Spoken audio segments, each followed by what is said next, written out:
사람들이 관광하러 바닷가로 많이 갑니다.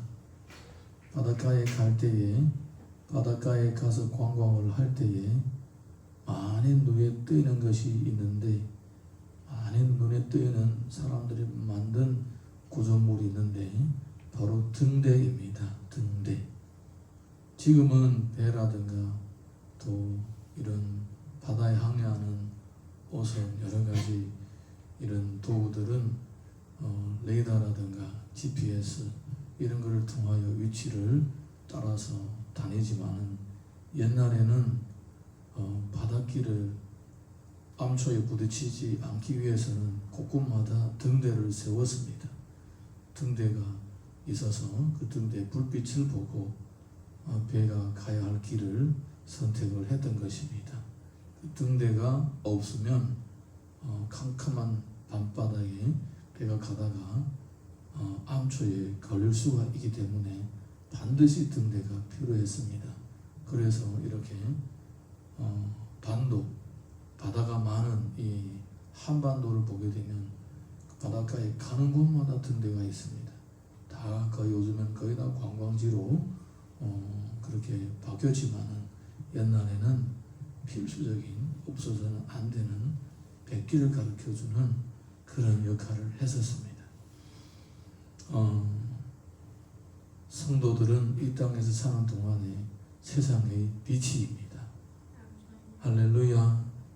예, 세상은 나름대로 부자들도 있고 또 높은 지위에 있는 그런 사람들도 있고 많은 이런 권력을 손에 걸머쥔 사람들도 있습니다.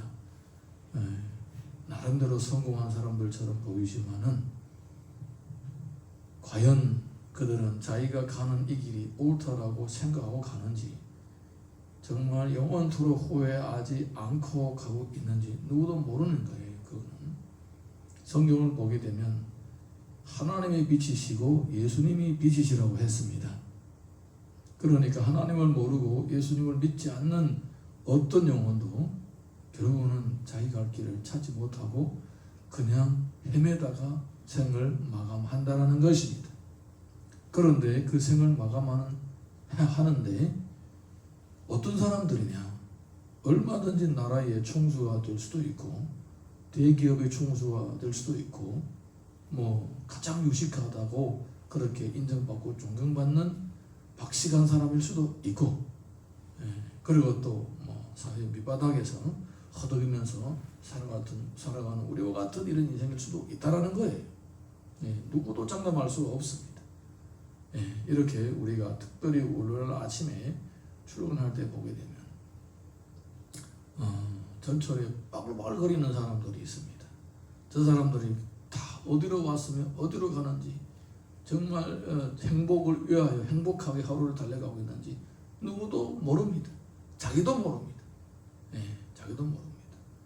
그런데 성경에서는 하나님은 하나님을 믿는 사람을 세상의 빛으로 세우셨습니다.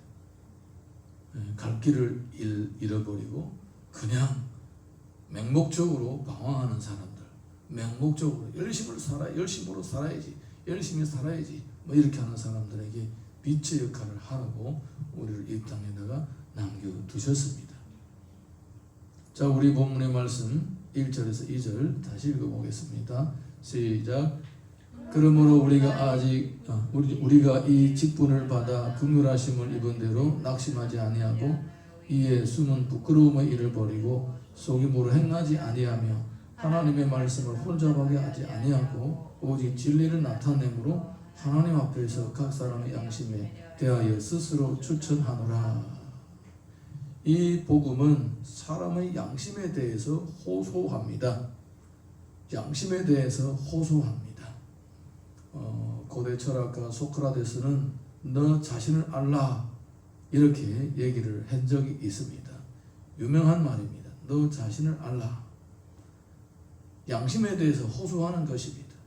받아들이는지 안 받아들이는지 그거는 어디까지나 듣는 사람이 결정해야 될 일이지만은 이것을 전하는 사람은 충분하게 이 복음의 소중함을 알고 이 복음은 나의 목숨보다도 더 소중하다는 것을 알고 목숨을 버리는 한이 있더라도 이 복음을 전하는 일은 결코 쉬지 않으리라고 달려가는 사람들이었습니다. 할렐루야. 예. 그렇게 평생 이 복음을 전하면서 그 복음을 받아들이라고, 그 복음을 믿으면 참빛을 받는다라고 가르치고 있었던 것입니다. 양심을 호소하는 것입니다. 강요하거나 그러지 않습니다. 너 예수님을 안 믿으면 죽인다, 뭐 이렇게 하지 않았습니다. 코란은, 유명한 코란은 이슬람교는 한 손에 코란, 한 손에 칼. 예, 쉽게 말하자면 몽둥이와 당근 이렇게 접근을 하지만은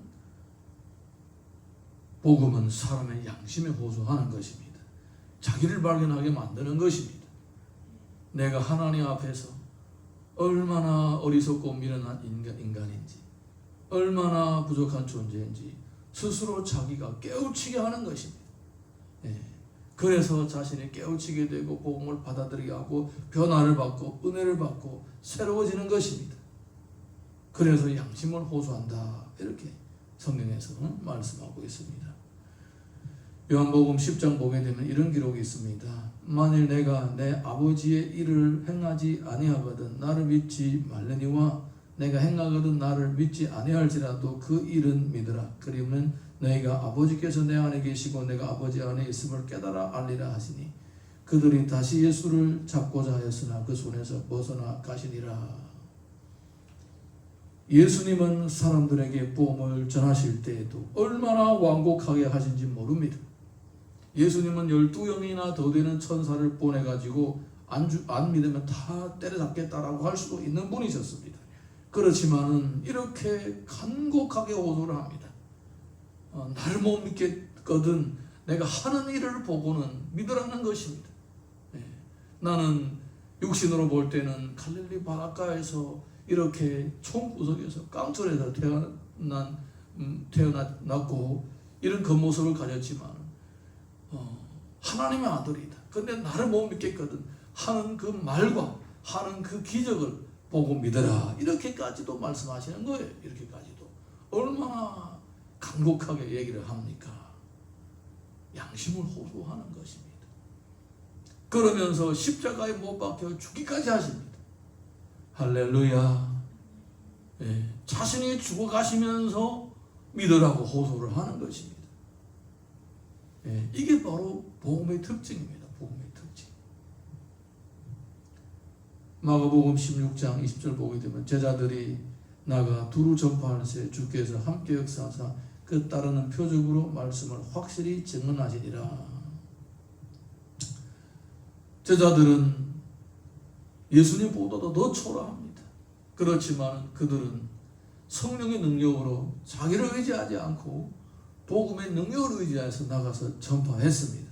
그럴 때에 그들에게는 기적이 나타나고 표적이 나타나서 그들이 전한 말씀이 옳다라는 것이 입증되었던 겁니다.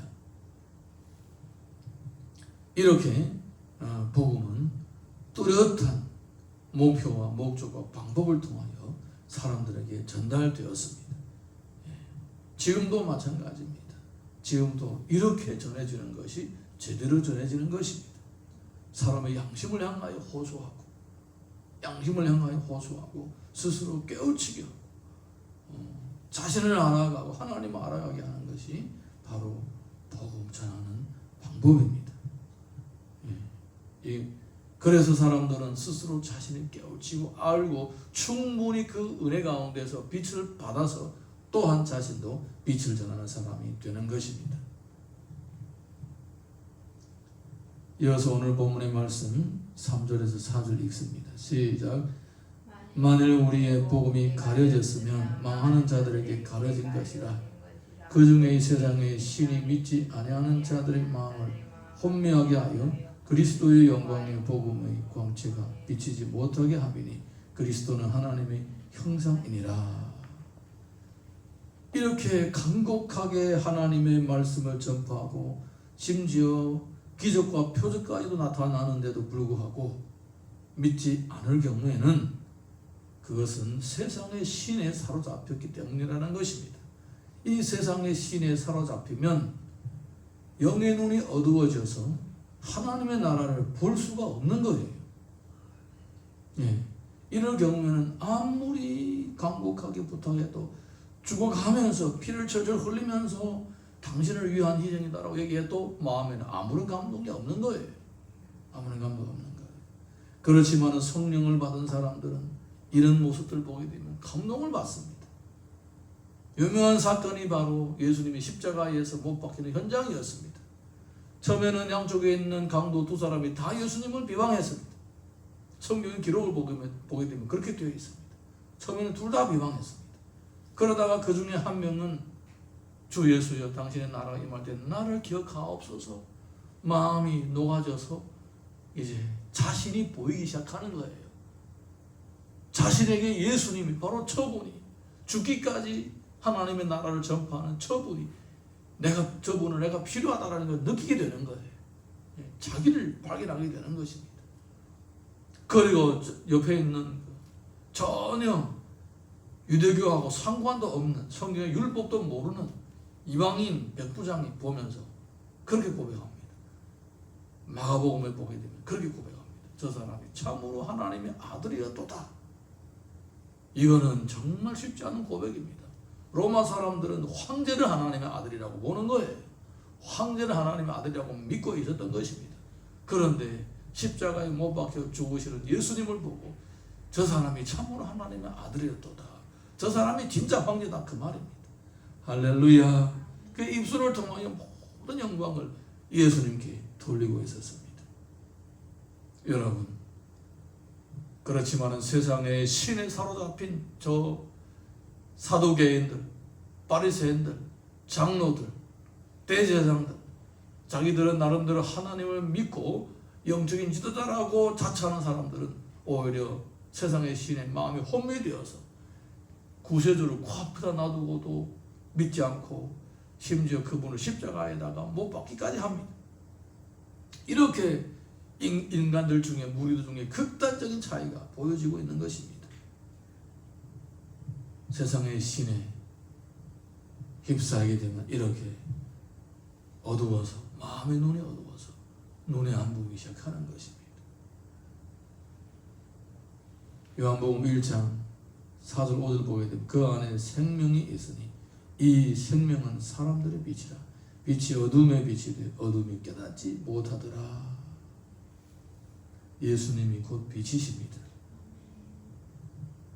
요한복음을 보게 되면 또 이런 기록이 있습니다. 참빛 곧 세상에 와서 각 사람에게 비추는 빛이 있었나니 그가 세상에 계셨으면 세상은 그로 말미암아 지은 바 되었으되 세상이 그를 알지 못하였고 자기 땅에 오매 자기 백성이 영접하지 아니하였으나 영접하는 자 곧 그 이름을 믿는 자들에게는 하나님의 자녀가 되는 권세를 주셨으니 이는 혈통으로나 육정으로나 사람의 뜻으로 나지 아니하고 오직 하나님께로부터 난 자들이니라.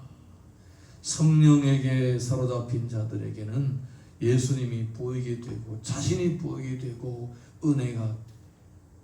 은혜를 사모하기 시작하게 된다는 것입니다.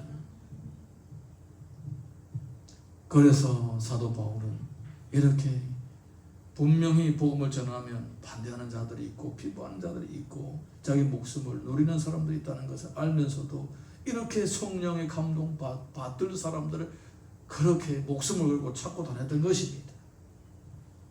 할렐루야.